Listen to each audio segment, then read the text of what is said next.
On November 24th, Australia's Senate witnessed one of its most dramatic moments in years. Senator Pauline Hanson entered the chamber wearing a full black burqa, staging a protest after being denied permission to introduce a bill banning face coverings in public. Her stunt immediately triggered outrage. Senators accused her of mocking Muslims and disrespecting Parliament itself.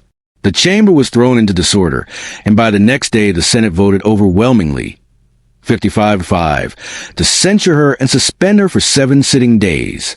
It was one of the strongest penalties issued to a sitting senator in decades. Hanson defended her actions, saying she was highlighting what she called inconsistencies in security and dress rules, and insisted she was standing up for ordinary Australians. But critics argued the act targeted a religious minority and risked inflaming social tensions.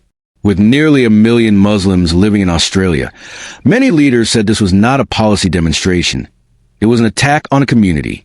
Government Senate leader Penny Wong said Hanson's stunt mocked and vilified an entire faith. Muslim senators described it as disgraceful and dangerous, warning it sends a message that discrimination is acceptable inside Australia's own parliament. Still, supporters of Hanson claimed the protest was about transparency, security, and the principle that all clothing rules should be applied equally.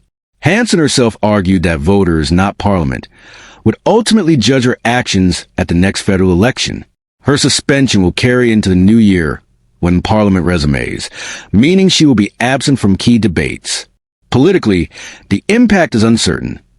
The stunt may energize her base but risks alienating many moderate voters who see the move as divisive.